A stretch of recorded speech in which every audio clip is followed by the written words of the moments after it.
Hidden photos reveal the secret double life of beloved grandmother after she dies.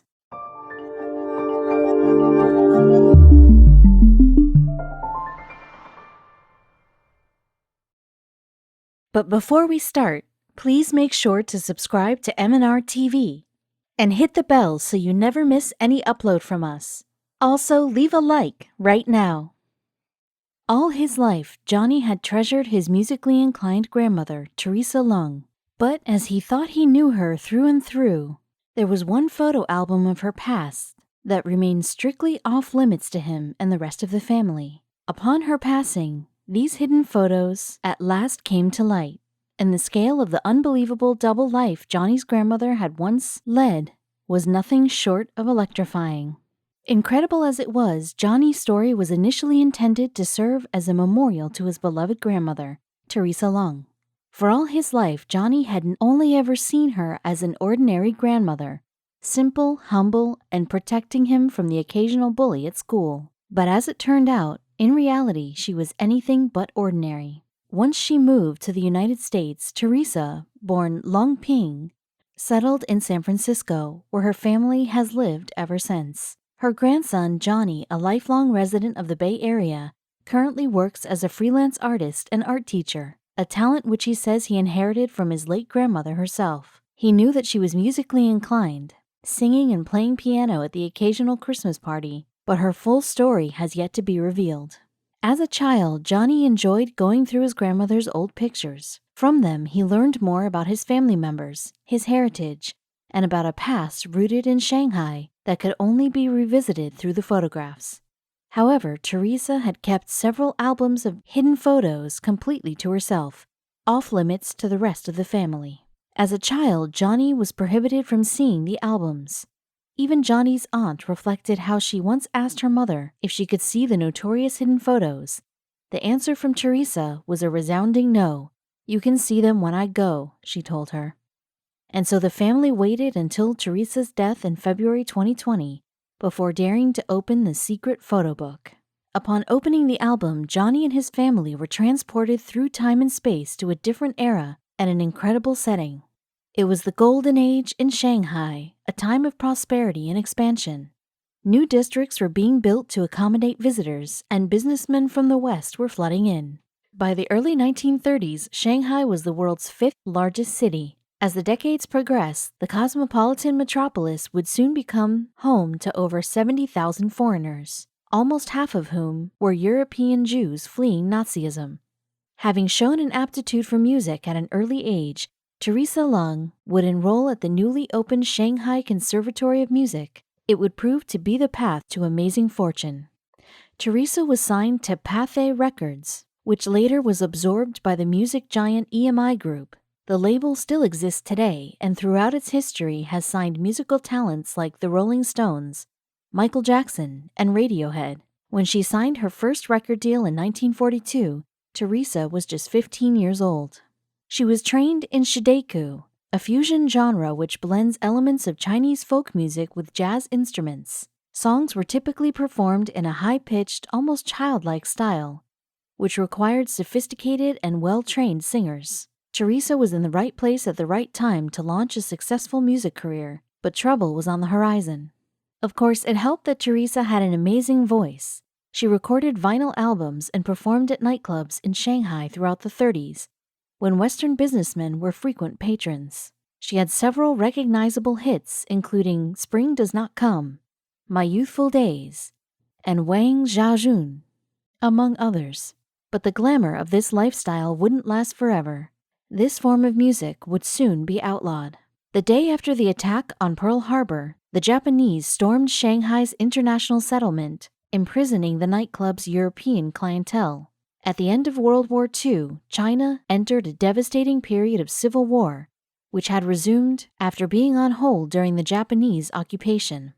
By the end of the 1940s, political upheaval left Teresa's homeland in a vice. Where would she be able to progress? Cities like Shanghai suffered through the decades of conflict, and the Leung family was stuck in the middle. Loss of foreign business and investments led to a dizzying rise in unemployment, which neared 40%. Exhausted government forces could not prevent the biggest city in China and its population of 6 million from being overtaken by the communists.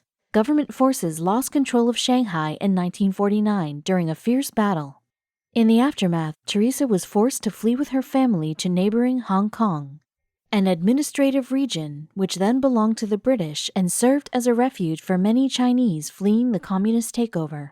What awaited her there? Teresa's art form was under constant pressure of being labeled yellow, which meant that it contained commercial elements frowned upon by the communist government. By the time she settled in Hong Kong in the early 1950s, she was a full-fledged, extremely well-known Shidaiku star. Yet though the city was a safe haven for arts and culture, that didn't meet the communist standards, so she didn't plan on making the city her permanent home. After a brief spell in Hong Kong, Teresa and her family relocated to Singapore. It was there that she met the entertainment mogul, Sir Run Run Shaw. He'd founded his own studios and production companies, modeled after early entertainment companies in Hollywood. When Elizabeth Taylor visited Singapore in 1954, Shaw included Teresa in the envoy of entertainers that greeted her. And, as the hidden photos would prove, this wasn't the only celebrity to cross Teresa's path. Johnny and his family knew about their matriarch's international fame, but they largely thought that it existed within the realm of Shidaiku fans, who were mostly Chinese. They had no idea that she had once rubbed shoulders with Hollywood royalty or with Run Run Shaw, a celebrity in his own right. But that was just the tip of the iceberg. The other hidden photos revealed more incredible surprises. Teresa standing with none other than Marian Anderson, one of the most famous singers of all time, performing opera, classical music, and spirituals. Anderson performed all over the United States and Europe, breaking racial barriers in the process. As Goodwill Ambassador for the United States, she toured the Far East during the 1950s, stopping in Singapore, which is where she met Teresa in 1957. Teresa's fame was skyrocketing all over Asia, and her best years were yet to come. At the time when Elizabeth Taylor and Marian Anderson were touring in East Asia, Teresa was in the prime of her career. She was famous in China, Hong Kong, Singapore, and British Malaya, today's Malaysia. Throughout the 1950s, she was performing live and on radio, in addition to releasing records. She was friends with several other Shidaiku vocalists, many of whom had become immortalized on the silver screen. In addition to producing the top musical talent in Asia from the 1950s through the 1970s, Run Run Shaw also produced films, casting several Shidaiku vocalists in his movies. The singers and actresses, with their previously established fame, helped draw larger audiences to the pictures. Similarly, Teresa was about to make a career change of her own. Teresa was no stranger to television. Though she kept her secret, her hidden photos laid bare the truth. At one time, she appeared in advertisements for the German beer brand Beck's, among others. One picture shows her posing on a motorcycle. Perhaps she thought that showing her grandson would send the wrong message to him. While it would have been nice if Teresa could have shared the backstories behind her amazing snapshots, it is also respectable to know just how humble she was to keep the memories to herself. From the sheer number of photos, it is crystal clear that Teresa was a bona fide star. In addition to singing and acting, the family discovered another unbelievable secret. In a separate album with newspaper clippings from 1952, Johnny and his family discovered something electrifying: that Teresa had competed in the first ever Miss Universe pageant, representing her then home country of British Hong Kong. The find was a complete shock to everyone in the family who had never heard her utter one word about it. While some older people might revel in pictures that highlight their extraordinary good looks from when they were younger, it simply wasn't in Teresa's character. In fact, she almost won the contest. Eventually, she was eliminated in the semifinals by Judi Denn, a Shanghai-born actress who appeared in several American films, including Get Smart and To Kill a Dragon. Yet even this wouldn't be Teresa's last time in front of the camera. When browsing through Teresa's album of hidden photos, it is difficult not to be struck by how naturally she photographed. In the pictures where she was not singing, it is difficult to tell whether or not photos were taken as a part of a modeling shoot or just a candid moment in front of the camera. She had indisputable poise. The photo above, as she casually struts the tarmac, was taken at the first airport in Malaysia. It's obvious that if there was a readily available camera, Teresa was a prime choice to be included in the photo op. In some pictures that lacked context, Johnny surmised that they could have potentially been a part of a movie or advertisement, but even her enormous career couldn't stop one aspiration.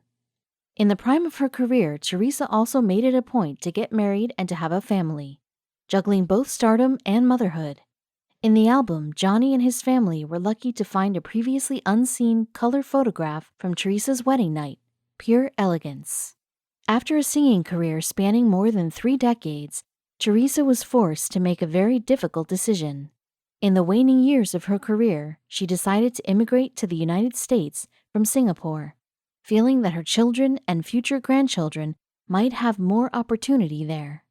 But first, she had to find a way to support herself. After learning about her character, it is perhaps unsurprising that Teresa didn't stop pursuing her passion, even once she moved to a new country where she didn't speak the language fluently. While in San Francisco, she still made it a point to sing, as well as to teach music, occasionally even performing. Once in the United States, she was invited to give performances in New York, Los Angeles, and Chicago, as well as Canada and Australia. She had even boasted to her grandson that she was a member of a gospel choir during the late 1970s in San Francisco, something that Johnny doubted until he finally saw the evidence in her hidden photos. The question lingered, what to do with this newfound explosion of information. While Johnny and his family did know that Teresa had been a famous singer, they had no idea just how unbelievably glamorous the beloved grandmother's life had been. The private photo album served as a window into a life that until that point, they had only vague recollections about. Now, Johnny is faced with a decision about what to do with the album. Since posting the long-hidden photos to the internet, several media outlets have become interested in his grandmother's story. Admittedly, Johnny is unsure what his plans are, but he's not discounting turning the photos into something bigger. Whether or not it's what his grandmother would want is impossible to tell. But her reluctance to share moments of her life that would be envious to anyone are a true lesson in humility for us all.